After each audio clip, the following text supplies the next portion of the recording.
Some of us is suffering from a mental low immune system. We have no filters in place to stop these type of thoughts from dominating our life. If you don't kill your past and that person that has been the major part of who you are today, then you will not have that type of future that you're looking for. You will continue to live in your descriptive reality, which is your current mode of operation or how you currently live in, and you will never have the opportunity to actualize your prescriptive reality. That person that you see yourself that you want to be one life. We can't allow that side of us to dominate. You have to do everything within your power to kill that part of you. That part of you does not serve you. It want to keep you comfortable. It want to keep you on your knees crawling because that's where it's safe. It doesn't want you to stand up and run and strive to achieve for better things. Too many of us has been conditioned by the way we think, our thought pattern or process, because we have allowed our own internal psyche to decide that that way of thinking is comfortable. It's normal.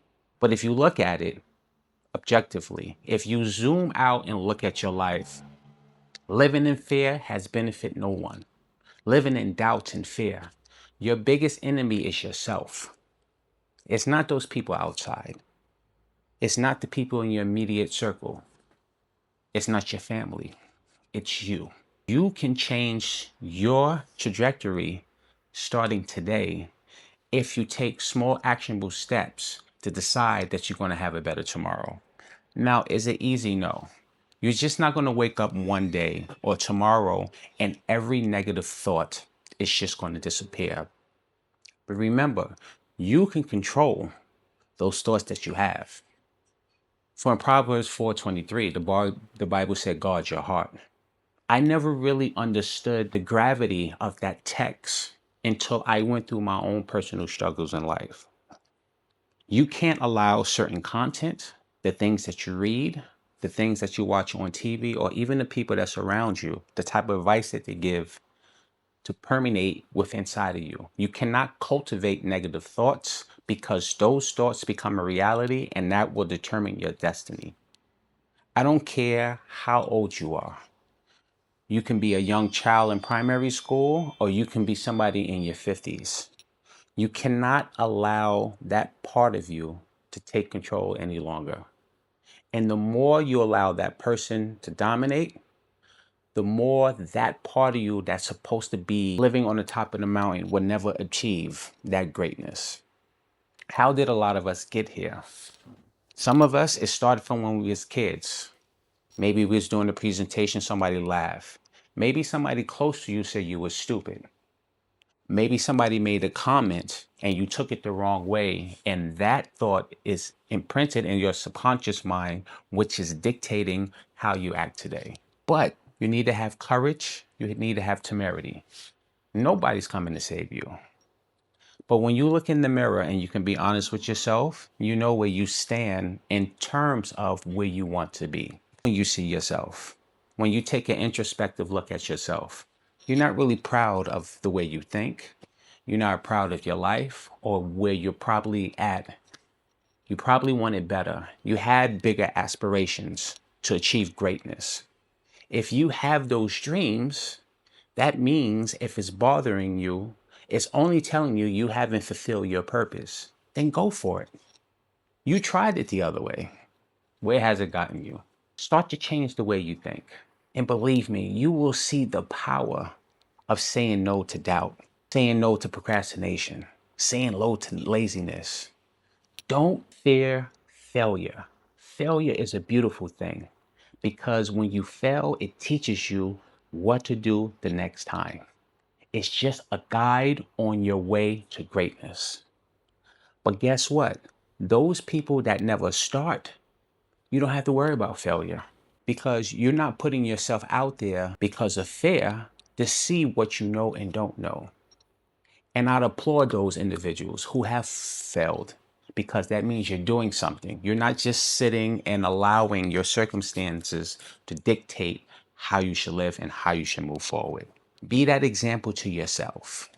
because your future self is relying on you right now, not to live in fear, but to kill that part of you so that in the future, you can meet your future self where you need to be. But don't travel that road and you're finally in your 40s and your 50s and your 60s, and then you're living with regret. Now you're drowning in anxiety. You're drowning in depression because you're thinking of a life that could have been. If you want to be a public speaker, go for it.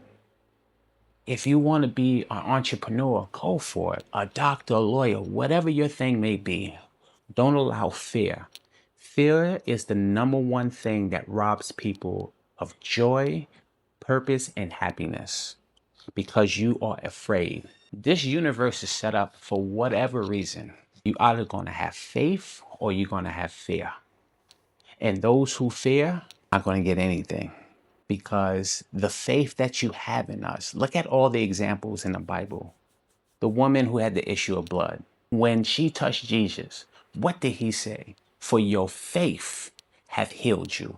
When those men was lowering the paraplegic through the roof, when Jesus seen their great faith, that was the thing that healed that man. And there's litany of countless examples in the Bible how faith is the foundational thing that you must have. But in order to have faith, the woman with the issue of blood did not have fear. She did not care what people might think or how they might view her. But one thing she knew, if she was able to have courage to get to her goal, that she would be healed. And that's what this life is about. That's how God set it up. People with great faith, they move mountains. They accomplish wonderful things. When you look at the parable with the talents, there was three of them who was given an opportunity to take their talent and make something of it before the master came back. Two of them did so. And because of their bravery, their tenacity, the master rewarded them with even more. But that one lazy, wicked servant, because of fear, he buried his talent in the dirt. And what happened? That what he even have, it was taken from him. Like I have something in us that God gave in us that we can use to bless not just ourselves, but the world. But you have to find that thing and you can't be fearful to bring it out, to seek it out and make it a reality. Fear, yes, it's challenging. We all deal with it, but that's not the way we was made. You can look at 2 Timothy 1:7 for that. For we was not given the spirit of fear, but of power, love, and a sound mind. But don't allow people that don't know, negative influence to reshape your thoughts. And most importantly, you cannot allow your own self to allow negative thoughts any longer to permeate or survive in your mind. For each negative thought, you have to refute it with a positive thought. That is the most consequential thing that's attacking individuals today is an untrained mind. But this is not something, for the most part, people are taught when they're young. Kids are allowed to run wild with whatever thoughts they have in their head. But it's only when you get older, you realize, damn, as soon as you get up out of the bed, the first thing you're thinking about, the day is probably going to be terrible. All these things that's probably going to happen that day. But guess what? That's just in your mind. That's not reality. How often does that happen? But we allow these type of thoughts daily to dictate the mood or the tenor of our day instead of saying the decisions that I make is going to determine what type of day that I have. The decisions that I make is going to get me closer to achieving the end result or the objective that I set for myself. Aim high. Fair people like to play it comfortable. We was not meant to be down here walking amongst those people who don't have courage. We was meant to be up there with those people who was brave enough, who had the temerity to jump off on faith so they can fly. You have to ask yourself the question, are you going to continue in a certain path or you're going to change your mindset and allow yourself to dream big because it was put in you.